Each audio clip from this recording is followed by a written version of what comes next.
अंग्रेजों का बीजापुर के साथ शांति समझौता। बीजापुर के साथ शांति समझौता से पहले शिवाजी ने अंग्रेजों से पहली बार परिचय प्राप्त किया। उस शांति समझौते से 2 साल पहले अंग्रेजों ने बीजापुर के साथ शांति समझौते पर हस्ताक्षर कर लिए थे। पुर्तगालियों से बंबई ईस्ट इंडिया कंपनी का मुख्यालय अभी भी सूरत में था, जहां 1608 में सम्राट जहांगीर द्वारा बसने और व्यापार करने की अनुमति दी गई थी।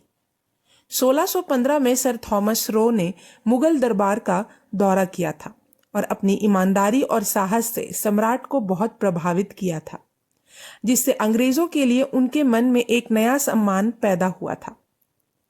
भारतीय जल में अंग्रेजी नाविकता प्रसिद्ध हो रही थी, लेकिन अंग्रेज अभी भी बिना किसी दिखावे या महत्वाकांक्षा के व्यापारी थे।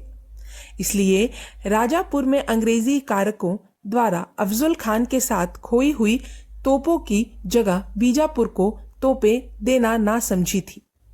काली मिर्च और इलायची की बिक्री की सूचियों और खातों से थके हुए कुछ अंग्रेज क्लर्कों के लिए उस तोपखाने के साथ जाना और भी कम विवेकपूर्ण था, ताकि वे शिवाजी के रंगना की ओर पीछे हटने से ठीक पहले पन्हाला में मराठा शिविर में एक झंडे के साथ गेंदे फेंक कर अपना मनोरंजन कर सके, जो अंग्रेज का था।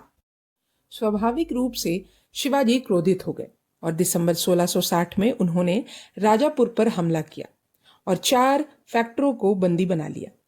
उन्हें लगभग 3 साल तक बंदी बनाकर रखा गया। शिवाजी ने कंपनी से उनके कर्मचारियों की तटस्थता के उल्लंघन के लिए हर्जाना मांगा और कंपनी ने राजापुर में उनके गोदामों के विनाश के लिए मुआवजे की मांग की। चारों बंदियों के साथ अच्छा व्यवहार किया गया, लेकिन उन्हें अपनी कैद से परेशानी हुई और उन्होंने भागने का असफल प्रयास किया। सूरत की परिषद ने उस महान विद्रोही सेवाजी के खिलाफ तीखा हमला किया और दुख जताया कि वे उससे जवाब नहीं मांग सकते, क्योंकि उनके पास ना तो बल था और ना ही समय। लेकिन जब कैदी अधीर हो गए और उन्होंने सूरत की परिषद को एक कठोर पत्र भेजा, जिसमें उनसे उनके मामले में अधिक रुचि लेने और उन्हें रिहा करवाने का आग्रह किया गया, तो परिषद उन दयनीय तत्वों, जिन्हें वे अब तक प्यारे भाई कहकर संबोधित करते थे, पर भड़क उठी और उन्होंने तीखे शब्दों में लिखा, आप जेल में कैसे आए, यह आप अच्छी तरह जानते हैं। यह कंपनी के सामान की रक्षा के लिए नहीं था, यह पन्हाला की घेराबंदी करने के लिए था।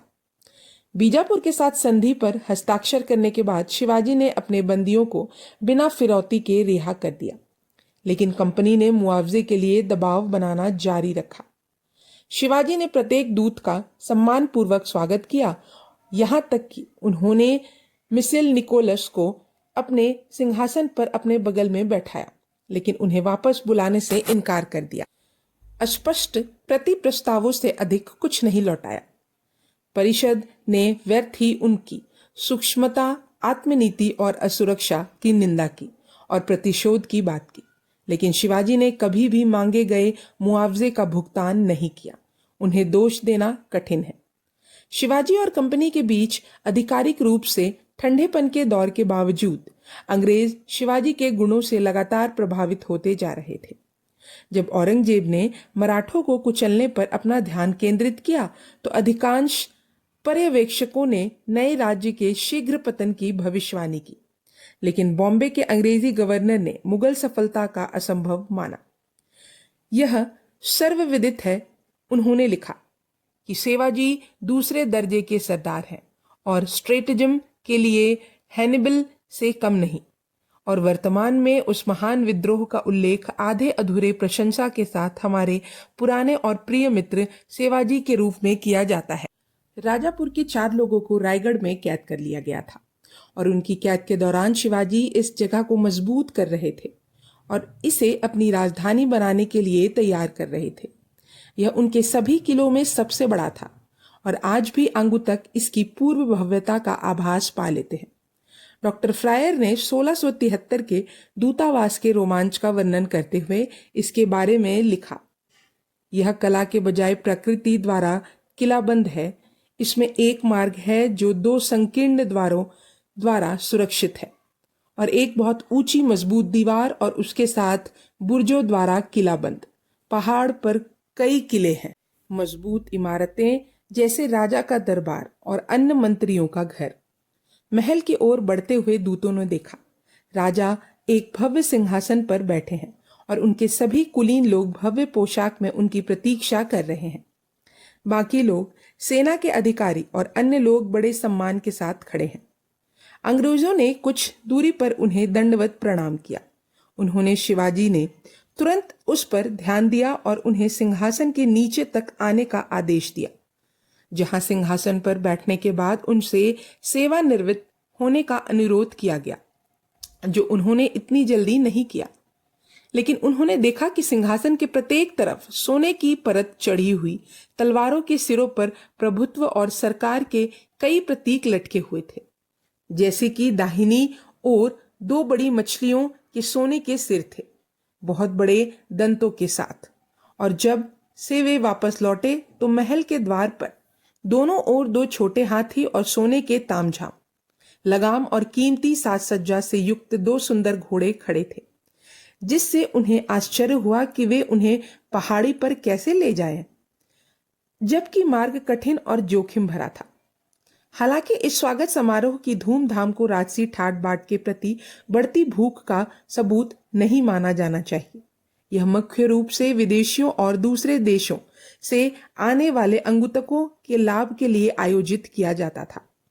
आमतौर पर शिवाजी का दरबार इस बात से प्रतिष्ठित था, सबसे गैर पूर्वी सादगी। जैसा कि श्री आर्न ने आश्चर्य से जाना, उनका जीवन बहुत ही सरल था, यहाँ तक कि मितव्यता से भी उनको आचरण में अहंकार या दिखावे से रहित एक सम्राट के रूप में वे अपने लोगों की भलाई के लिए सबसे अधिक मानवीय और चिंतित थे। उनकी सरकार के नगरपालिका व्यय में मितव्ययता और व्यय के सम्मान सिद्धांत देखे गए। खुद को भव्यता से कहीं अधिक श्रेष्ठ मानते हुए उनके किसी भी अधिकारी को योग्यता से अधिक की अपेक्षा नहीं की जाती थी। व्यक्तिगत गतिविधि में वे उन सभी से आगे थे जिनका रिकॉर्ड है। उन्होंने हर आपात स्थिति का सामना किया, तत्काल विवेक और अडिग धैर्य के साथ। जिस राष्ट्र की उन्होंने स्थापना की थी, उसके संरक्षक के रूप में सम्मानित होने के कारण वे हर जगह बिना किसी संदेह के सुरक्षा के साथ और अक्सर अकेले ही घूमते थे। वह अपने महल में अपने सैनिकों के बीच की तुलना में कहीं कम सहज था।